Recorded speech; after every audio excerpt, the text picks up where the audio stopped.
distinct pleasure of now bringing to you the Blockchain Coalition here. And we had, a lot of Colorado legislation discussion yesterday, which was wonderful. But I've had the chance to go to the Wyoming Blockchain Task Force meetings, and really, they're so innovative in Wyoming. And like I've told them, they're really doing the tip of the spear, and they're really doing the blueprint that other states like Colorado are looking to do for blockchain legislation. But really, if you want a blockchain-friendly state, Wyoming is really leading the charge there. So I'm going to turn it over to David Pope here, and he can introduce the panel. But we're really looking forward to this great presentation. Thanks, David. First thing I'd like to do is reassure everyone that contrary to popular belief, Facebook memes, and some Twitter streams that I've seen, Wyoming actually does exist.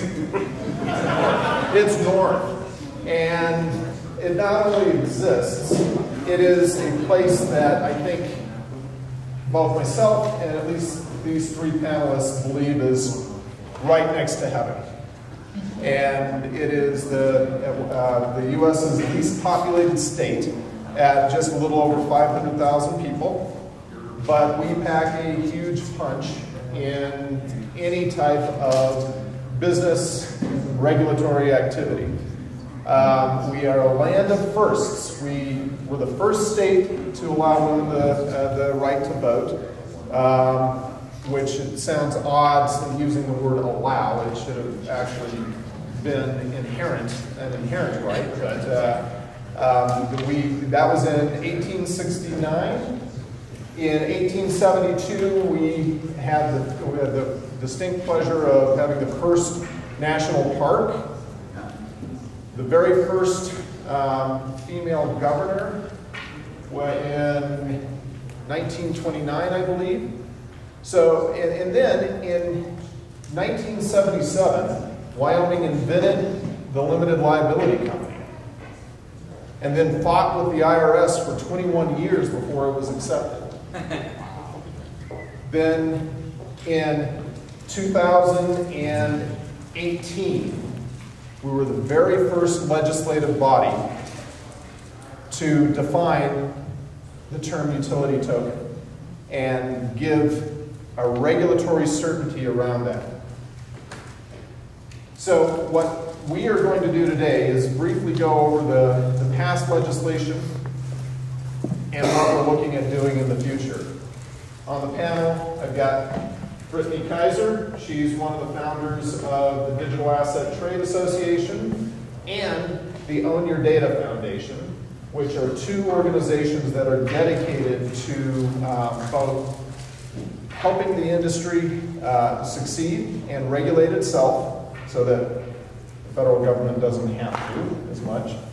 And then with the Own Your Data Foundation, that is all centered around data privacy rights and the education of every person on what their rights should be. Next, I've got Bob Cornish. He's an attorney with Anderson Kill. He works almost exclusively on securities matters. And the fine Senator Chris Rothfuss from Laramie, Wyoming, who's been on the task force from its beginning and was one of the original promoters within Wyoming Senate of the blockchain legislation.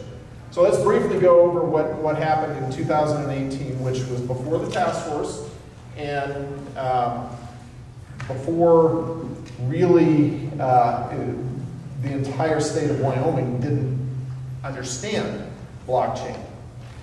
2018, Senator Rothfuss, what sticks out to you about that legislation and what was passed then and how it all came about? Thanks, David. And first of all, I'm very honored to be here today and have an opportunity to engage with this community. I'll say, before I get into those specific answers, that we really are very enthused about this technological space in Wyoming and trying to be a leader in this area because it is very consistent with our philosophies in Wyoming of respecting property rights, of respecting individual rights, and of respecting privacy. So this is a perfect technology, I think, for us to try and lead the governance charge as industry tries to evolve and develop. And honestly, the way this whole thing started was Co-Chairman Lindholm and I, about 3 or 4 years ago, noticed that we had some really bad statutes in Wyoming with regard to the Money Transmitters Act that precluded wallets for Bitcoin or any other cryptocurrency from working properly or being governed properly in Wyoming. And we thought, well, how can we possibly have this bad law in place? We should fix that. That was really the beginning, and we not only fixed that, but we've come a long way since then as we understood that this is a space where there is a lot of potential for emerging technologies, emerging financial technologies, innovation, and there's almost a complete uncertainty in the governance structure in how we classify these various assets, how they're treated. So we realized that honestly certainties in regulatory structure is the most important aspect, is to get some certainty, and then even better than that, provide a regulatory structure that allows for that innovation and doesn't bureaucratically curtail that type of innovation. So one of the first things we did in that 2018 session that we focused on was trying to delineate the utility token from a securitized token so that we can carve off the sector of this emerging marketplace that doesn't have to seek SEC approval to do everything. So we basically defined using the Howey test in the statute that if you don't meet the Howey test, that you're not going to be a security, and therefore, in the perspective of Wyoming and our state government, you will not be treated as a security, you'll be treated as a utility token, and specifically began regulation of that. The rest of the country then looked at that and thought, oh wait, that's a pretty reasonable standard. If you're not a security, don't be treated as a security. It seems pretty obvious. And yeah, it ended up being quite a big splash. I'd say Dave, that's probably the most important start we had in 2018, although we had some other statutes related to just ensuring that electronic records and therefore blockchain type contracts would be legally respected in the state of Wyoming. We made sure that the Money Transmitters Act in Wyoming would not apply to cryptocurrencies and digital currencies, which was an important clarification. So that explicit removal of consideration, where we're basically treating it as a currency, not as property, was important. And then that gets us to some of the ideas in 2019 that we'll get to in a moment. Exactly. Anything else stand out from 2018 for you, Mr. Cornish or Brittany? I think one of the issues that I find fascinating as an attorney, by the way, I've been licensed to practice in Wyoming for 15 years and have been serving these two doing all these wonderful things in Wyoming, and I've had the pleasure to help them a little bit, as much as I can. I do think the personal property aspect of digital assets and cryptocurrency is really a game changer, especially when you look at how personal property is treated in the state of Wyoming and the challenges that other people have in other states, especially if you're going to New York or California, or even Washington, where you're looking at people paying state taxes of upwards of 15% on their transactions in digital assets. When I tell clients, overseas and abroad where they should incorporate, first thing out of their mouth is, what are my tax issues? Well, I say, well, if you come to Wyoming, you can surely get rid of one of them, because it's not only personal property. For all of you state constitutional scholars, personal property holds a very high place in the Wyoming Constitution. Yeah, and I'd really like to add to that. Your digital assets didn't become your intangible personal property until March 1st of this year, but it was a long and arduous process throughout 2018 to actually get to the point where we could define digital assets as your intangible personal property. And there's a lot of reasons for that, but it gives a lot of protections and also exemptions from certain laws that say tangible personal property has certain tax implications. So there's a lot of reasons why that's incredibly important. Throughout 2018, there were a lot of instances around the United States and around the world where people in the blockchain and cryptocurrency industry were being hacked. And that had to do with not just exchanges, but also people's personal liabilities, from SIM swapping to people who hadn't learned how to safely keep their keys yet. And when you get hacked, you used to no longer have any recourse to get your assets back. So imagine you're holding all of this on an exchange or in a personal wallet, and you have no right to sue anybody to get your property back. Trust me, if someone decided to move into your house or steal your car, you have a way to sue someone to get it back, or to at least take out some insurance.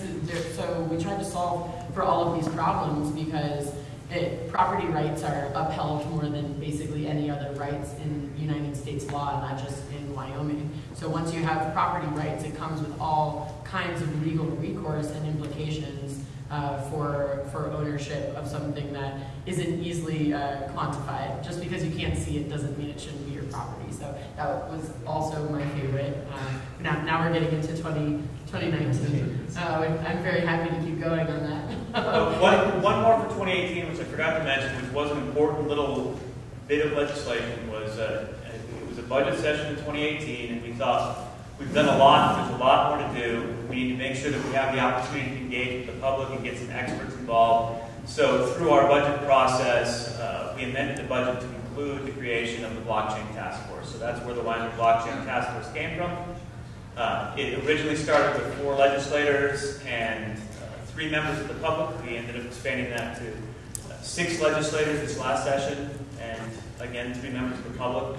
And this process has really, I think, been the most important part of what we've been doing, because in Wyoming, we really are about listening in this legislative process. It's very different, I think, than a lot of legislatures.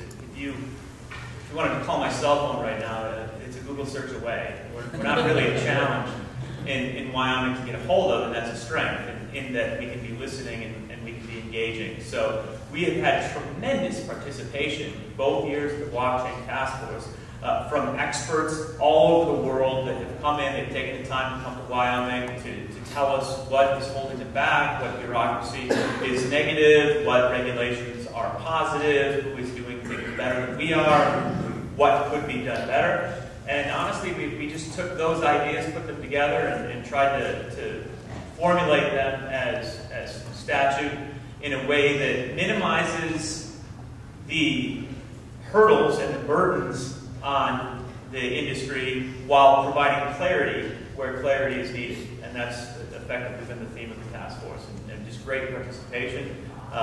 David was on the task force the first year, and appreciated all of his hard work, and really it's been a team effort for this past couple of years to get where we are now.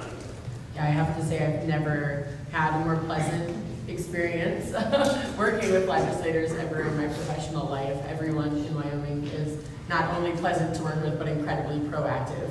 Last January 2018, when the first 2, what I like to call blockchain positive bills were dropped to Congress, I first heard about that because one of the godfathers of this industry, Brock Pierce, introduced me to Caitlin Long, and I got on the phone with her and she told me everything that she was up to with the legislators in Wyoming. So I flew there for the first time and saw firsthand how engaged everyone was and how interested they were in innovating to make sure that not only individual citizens are protected, but that blockchain entrepreneurs can build their companies without stifling innovation. And I think balancing that and being so open-minded to balancing that and working so hard to balance that has just been, it's been incredible to see. I work in Washington, D.C., and I love coming to Wyoming because I get to see democracy in action. And my clients and my peers who come to Wyoming and watch the discussion that goes on in these legislative sessions, or these blockchain task force sessions, are always blown away by the level of sophistication and the depth of consideration that people are giving to the real fine points that really affect this industry. And I don't think there's any other state, frankly, that has the commitment to the blockchain industry that Wyoming has. I mean, from top to bottom, everything from banking to property rights to identity. I mean, these aren't things that just came out of the blue. These are things that actually came from the public, were debated. You know, people came up with their ideas to draft bills. The public was involved in you could be involved in every and but or in comma that could affect the livelihoods of hundreds or thousands of people. And that's a pretty powerful thing to be around when you're dealing with a very nascent industry. And you know, there's a model to be followed in terms of how legislation ought to be generated and how players in the industry are to get involved and to affect change rather than simply complain about how bad the law is. And we all do it. But Wyoming is a place where you can really make a change and affect your industry for the better.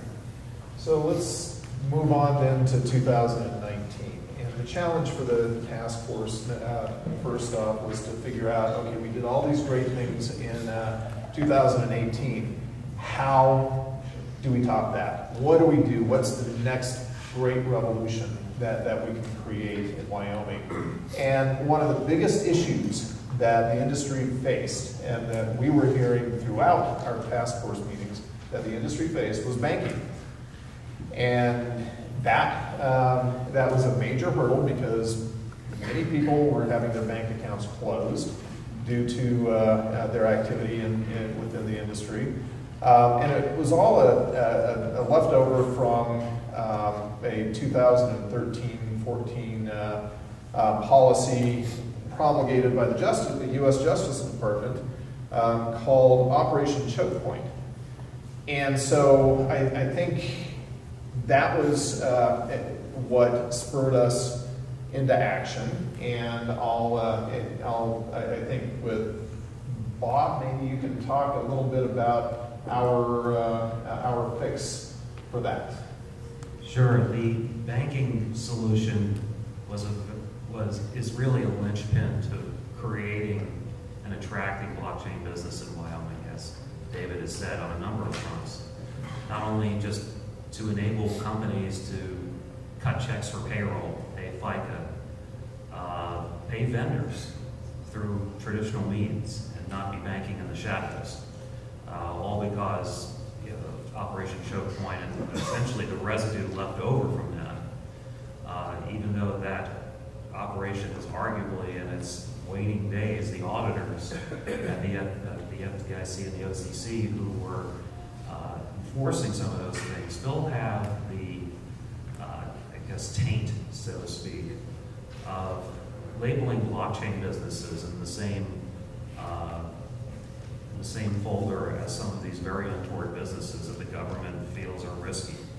And if you're running a bank, and I'm a former compliance officer and broker-dealer, if you're running anything that's got a high-risk client and you have to put additional oversight over that client's conduct, you're generally not going to want to do business with that client.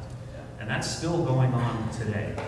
Even there's still a general view that blockchain businesses are high risk. And we needed to change that in order to get businesses to come to Wyoming. And we also needed a place for people to store this stuff safely. Can't be walking around with a thumb drive if you're managing money for the Colorado State Teachers Fund or something. So we came up, it's true. It's true. And this is a hurdle. This is why the Teachers Fund can't invest in digital assets right now. Yeah. Because of the guidelines and restrictions that they have on custody. They have to be at a bank with certain capitalization or a broker-dealer with certain capitalization. And there are no accounting conventions for digital assets right now. So if I'm a bank and I want to hold digital assets, I have to haircut that asset 100%, even more, depending on who my auditor is. There's no regulatory certainty. We had to change that in Wyoming. So there were businesses that wanted to come. So what we did was we put together, you all put together, what's called the Speedy Bank, or Special Purpose Depository Institution. It is a state charter bank. Remember, constitutionally, states also have the ability to charter banks in addition to the federal government. Colorado, you have decided that Wyoming decided that it did, these banks did not need FDIC protection because of the oversight issues, and the issue really was these banks weren't going to do lending. These were banks that were going to facilitate business.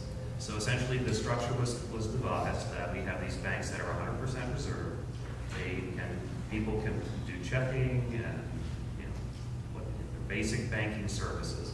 And on the other side, they can have a place to store digital assets. That sounds very simple, but it is the linchpin really to getting all of you who are in the venture world uplifted to attracting investors and having a place to conduct your business and grow. And further, not only did we go do that, I think one of the great things that was done, Wyoming, as far as I know, is the one place where you can perfect a security interest in a digital asset. I think it still is the one place. Yeah. So you can transact business, you can borrow, you can leverage. This is stuff Wall Street does, and it's here in Wyoming. And the sky's the limit, really, I think, with where this is going to go. Because with a safe banking institution that is going to let businesses grow and develop and foster innovation, there's just so many wonderful things that are going to happen, especially on the international side. I'll shut up in a minute. But because one of the problems that we have in the United States is that there are plenty of international blockchain companies that want to come to the United States but can't, because they can't pay employees. Whether you have to have a U.S. bank account if you're going to pay an employee to be in the whole thing, right? They can't do that in most, unless you're going to go to Silvergate and wait a year and you have $1 million in the bank. No more. And the number of companies that want to come to Wyoming from overseas is staggering. And have already come. And one of the reasons I was so involved with the Speedy Bank process and that legislation was because I see it as not only a blockchain solution. I don't care which side of the political aisle you are on. If a business is a perfectly legal business within the United States, it should have access to banking. It is a modern form of redlining, which was an old practice that is now that was used to discriminate against areas of town or of a city that a bank wouldn't do business in, and it's illegal because that was discriminatory in nature. But the banks and the federal government was in essence discriminating against several, I think 13 or 14 different industries. And the problem is when you then change administrations to a different political party, who's to say that different industries couldn't be treated that way? So I was very, very excited about this solution, and I believe it is a good long-term solution, not just for blockchain-based businesses, but for the health of the United States. Yeah. One quick point on the Speedy Banks. We thought we were just kind of closing a little loophole and solving something which was raised as a problem before. I think if anything caught fire last year, it was discussion of the Speedy Banks, both nationally and internationally. It's been exciting to watch that play out. See all of the thoughtful reaction. We have a couple of small changes that we're proposing for the upcoming session to improve the Speedy Bank model based on the feedback we've gotten. But our banking commissioner for the state will be regulating the Speedy Banks once they come online in about now, actually. Yeah, it's like applications over. Yeah, exactly. Check the date. He has been called to more meetings, to give more talks, to describe this Speedy Bank structure than I think anything he ever expected. I mean, he thought he'd just be a bureaucrat who got to sit at a desk and hang out and occasionally audit things. And unfortunately now he has to jet around the country and talk about Speedy Banks. Not just the country, doesn't he get letters The from world. presidents and prime ministers from other countries Absolutely. to talk about it? Absolutely. Yeah. So that was exciting. The Wyoming blockchain commissioner, as he calls Yeah, exactly, the blockchain commissioner. Looks like we're down to 5 minutes. Should we do Oh. summary forward? Okay, so let's take a quick look at what you guys are doing now, the task force is doing now. And I won't give any intro to it, so take it away, Senator. We've got a few things that we definitely have legislation coming forward on. One is we heard a lot of concern from the software development community, particularly the open source community, about sort of freedom of speech issues as they relate to coding and whether or not your code is protected speech. And we are doing our best to clarify that it is protected speech in the state of Wyoming. Since that's kind of a constitutional issue, the best we can do in Wyoming is say that nobody in Wyoming with Wyoming statutes will be prosecuted for their code if that's basically the only criminal activity. So in other words, if it's not the code itself, it's how you use the code, which is kind of the standard that everybody wants. So we've got that explicitly being clarified. We've got another piece of legislation coming out that is a little bit of a challenge to write correctly, but it's the idea that your private key is your own. So we want to make sure that a private key, and this crowd appreciates the importance of the privacy of that private key, that private key cannot be compelled. That it's not something where a court or the government, law enforcement can come along and say, hey, I need a private key. And we want to make sure that that's unambiguous. We don't know whether that's a problem quite yet. We've heard some cases where there is some concern with it. We just want to be clear that in Wyoming, a private key is your own. We have a third piece of legislation that we're excited about that is once again a little bit tricky, but it allows you to tokenize ownership of property, and it's direct ownership representation. So picture or imagine a piece of art on the wall, fully tokenizing ownership of that art such that the representation of, or excuse me, that the ownership of that art is represented by a token, can then be distributed, is then fungible and sellable. But it's not a security, it's strictly property ownership, if that makes sense. It's, again, trying to develop another class of token, which doesn't quite fall on a utility token because it's not consumable, but it's not quite a security either. And we're trying to put on the books a good, clear definition of how you can tokenize property ownership directly. And then there's some nuances about that. Nothing about the token is separate from the ownership of that property to ensure that the token and the property are not separate legally. They're the same entity legally, if that makes sense. So again, just trying to clarify standing of property rights as they relate to tokenized entities. And then we've done an awful lot of other things that we've been working on. We've got some clarifying language in statute, but we spent a lot of time working on digital identity, and I'm going to hand off to Brittany for that. Yeah, actually, so many people from around the world got excited about the digital identity conversation in Wyoming that there's now an entire working group on digital identity, which I believe quite a lot of legislation is going to come out of that next year. Both protections for individuals and the supporting of new technology. Another really exciting set of legislation that came out this year is specifically for sandboxes. If you guys aren't familiar with that, what that means is that you can actually apply for government funding in order to run a pilot test of your technology without any regulatory barriers for up to 3 years. I believe that could also be extendable depending on how well the pilot is going. So that means whatever you happen to be building in the blockchain industry, you can apply for funding from the state of Wyoming, both in the Secretary of State and the Banking Commission, depending on what type of project you have, and get government funding and support for that without having to think, you know, does this apply to SEC laws? Am I going to have to deal with the federal government? You can actually build, and then after 3 years, you can start to think about what regulatory framework you're going to have to deal with. So that's incredibly exciting for innovation, just like the right to develop open source code is same as the right to free speech. So that was what Senator Rothfuss was first describing. It's absolutely huge, and developers all over the world are taking notice of that. So I'm really excited for that legislation to drop in this session.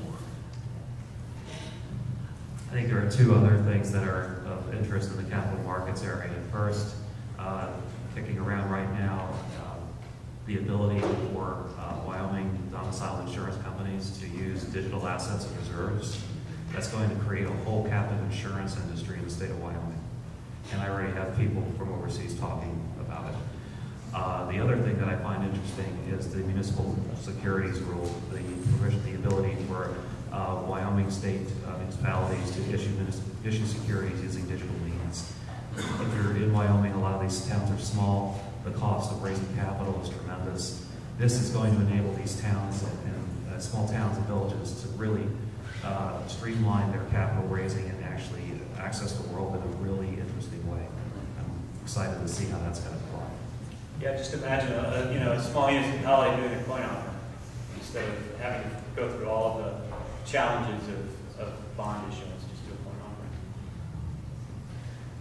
All right, so I think we probably need to stop. And so I don't believe that there is really any time for questions, but we will certainly stick around in the hallway during the break, whatever, and would be happy to answer. And if you guys want to read any more about it, it's WyoLeg, WYOLEG.gov, and you can see all of the activities of the Blockchain Task Force, all the legislation from the past few years, and video and audio recording of the task force meeting. And none of us are hard to reach. As I mentioned, yes. My cell phone is one search away.